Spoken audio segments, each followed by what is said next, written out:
Baka akala nyo syempre MIB na tayo ngayon ni ni Attorney Claire Castro. So, sanggan dikit, ganon. Tropa peeps, sanggang dikit. Tropa kami ni Usek Claire, certified. Sige. So, punta na natin yung sinabi ni Attorney Claire at tingnan natin kung bakit nga pinamagatang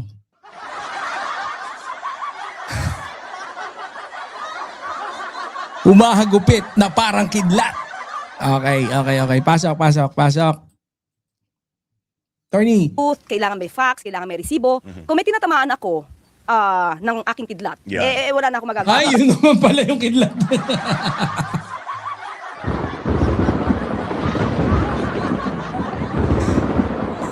Anak, nandeden yung pala yung kidlat na sinasabi ni Boss Jordan. Kung tinatamaan kayo ng aking kidlat, sabi ni medyo matindi pala to si Attorney Claire Castro natin. Wait nga, anong... wala naman. Akala ko mo kung ano. Asa na? Pasok ulit. Basta ako, gusto ko maiparating sa tao to. Ito ang totoo. Yun pala yun, yung kidlat. Ulitin natin, isang kidlat na lang. Aking kidlat. Hindi nakapagsalita si si Secretary Llamas. Hindi nakapagsalita. Wala na ako magagawa doon. Basta ako, gusto ko maiparating sa tao to. Ito ang totoo at sila yung fake news. Dapat ganun. Would you say that integral ho sa role ninyo yun, ang maging isang lightning rod ng palasyo at ng Pangulo? Lightning. Mali naman. Lightning rod, wala namang yun eh.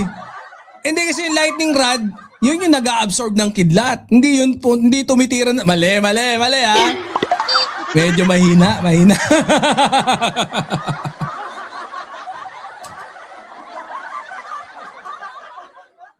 Hindi ko alam correct me if I'm wrong. Ayoko din naman maggaling-galingan. Pero ang pagkakaalam natin na yun yung lightning rod eh. 'Di ba? Ang lightning rod, yun yung purpose. Hindi yung para mag-attract ng light, no? Para hindi tumama sa iba. So naglalagay sila ng mataas na rod, tapos yun yung uma-absorb nung lightning. Parang ganun yun. Nung una akong kinausap ng Pangulo, hindi na pag-usapan ko ano yung talagang role ko. Hindi, sinabi lang sa akin, you will be the face.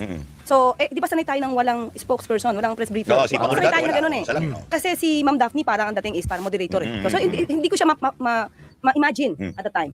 Andiyan ba si Boss Adictus? Pwede tayong tumigil pagka si Boss Adictus. Ba't ako may kidlat? May pakidlat na pala si ngayon? Etong si attorney natin. Boss Adictus, nasa ba? Sumama ba si Madam Kidlat? Si Attorney Kidlat? Sumama ba si Attorney Kidlat kay kay PBBM? Nandito kaya si Attorney? Sana maipasyal ko man lang si Attorney dito kahit wag na si PBBM. Tablado si PBBM sa atin. Si Attorney Claire lang, okay na. Sige, pasok. Tuloy na natin to.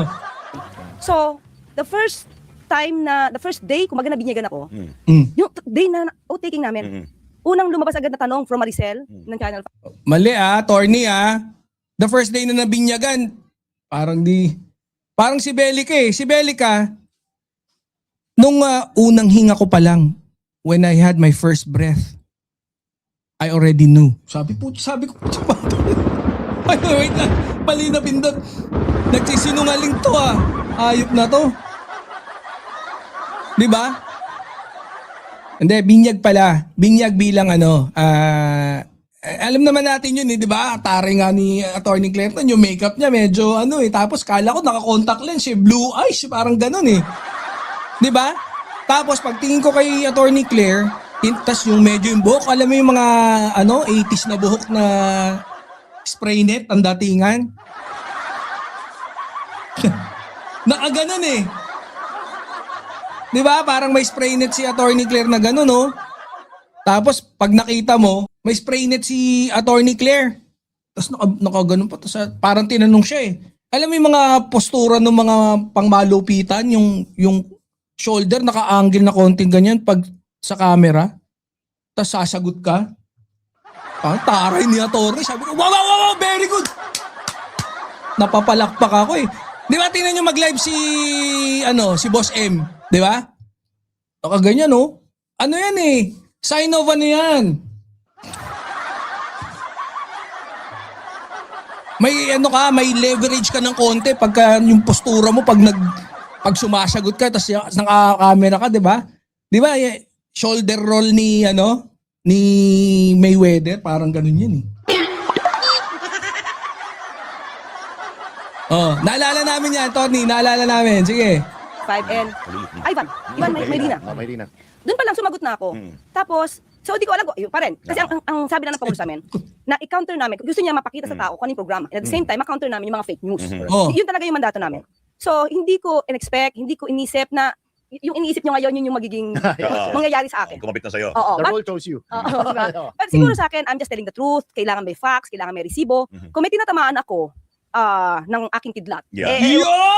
Mo naman ako! Kidlat! Yan ang gusto ko. Gusto mga kidlat na yan. Oh, sige. wala na ako magagawa doon. Basta ako, gusto ko maiparating sa tao to, ito ang totoo at sila yung fake news. Tama. Dapat ganun. So nakatulong ho sa inyo, malamang, clearly, nakatulong sa inyo yung experience na being very popular and well-followed social media personality bago yung... Before. Yes, Oo. before your... Hindi ka na malaki adjustment. Siguro mas nakatulong sa akin yung pagiging trial lawyer. Ah, Kasi yes. pag trial lawyer ka at sanay ka sa cross-examination, Naman paano- matalino talaga to si Sec Llamas. Kasi I believe first time nila hindi ko alam kung first time nila mag-meet or first time nila mag-ano eh. Pero hindi, I think na I did see in person yata. First time nila. Pero yung the way he observe, di ba madaldal to eh. Pero he paused for a while, for a second, no? Trying to gauge. Maano rin talaga si Sec Llamas. Tayo magaling tayong bumasa ng tao. masasalag. Ayan si attorney. Di ba? Kaya madami na asar sa atin eh. Sa galing natin bumasa ng mga, di ba, mga timbantutin dyan. O, yan. Oh. Mas alam mo kung saan pupunta yung tanong eh. And at the same time, pag nakatulong sa akin kung dahil vlogger ako, mas updated ako sa mga yes, nagba-viral na yes. In issues. touch ka. Yes. Oo, Oo. oo. So kaya ko siyang salagin, kaya ko siyang labanan. Tapos yung mga dati mo pang information na nakuha sa'yo, Correct. siya Tama. Biruin mo, ikaw din sana attorney kabayo eh. Kung ganyan lang din ginawa mo, di ba, trial lawyer ka kunyari lang yata. Ewan ko kung ano. Oh, di ba attorney ka? Si attorney Libayan, oh, tapos kabayo, mukha ka pang kabayo.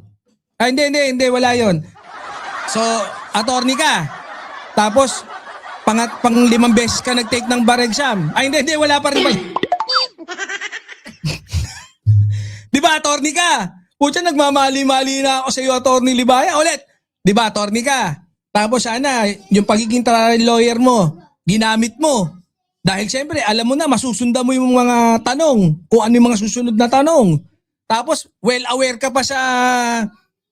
Dahil vlogger ka, vloggerang kang hayop ka. Hindi. Di ba, vlogger ka? Oh, di syempre, lagi kang aware dun sa mga nangyayari, updated ka. Oh, edi sana, Yusek ka rin sana. Hindi. Di sana okay. Di ba? Mas naging okay yung advokasya ng channel mo. Kaya lang, tay-tay ka eh. Oh, hindi ka gumaya dito. Bukod sa ganda. Nako, yung DCMM oh. Wala, bias kayo. Pag may guest kayong Yusek, nagpipilter din yata kayo. Ang ganda ni Yusek dyan. Lugi, no? Wala, ang daya. O, bakit ganyan pa rin? Ano yan, nagkadayaan ba dyan? May filter ba yan? Kung may filter sana dyan, di sana may buksi Sec Llamas dyan, di ba? Kutsa, wala eh. Kaya nagagamit mo ngayon. Hindi ka maliligaw kasi ang sinasabi mo, naaayon doon sa mga nangyari noon. Kaya hindi naman nila ito mababueltahan kasi ang sinasabi ko, sinabi natin ng ganito eh. Nasa record ito eh. So mahirap nila i-debunk. Pero naiba kayo, Yusek eh. Dahil kayo lang ang nakita ko na spokesperson ng presidente. Practically the alter ego of the president. Pero at the same time, meron kayong vlog, meron Yes. kayong podcast. Dahil ang alam ko kasi, ang definition ng spokesperson, wala kang ibang personality. Yung personality mo lang, presidente. Although in fairness, yung Yan yung vlog, ano. merong all caps na disclaimer na. Oo nga. Kaya pinapanood ko nga eh. Pero, ngayon lang meron ganyan. Oo, in the past, walang ganyan. Paano nyo nababalan? Yan ang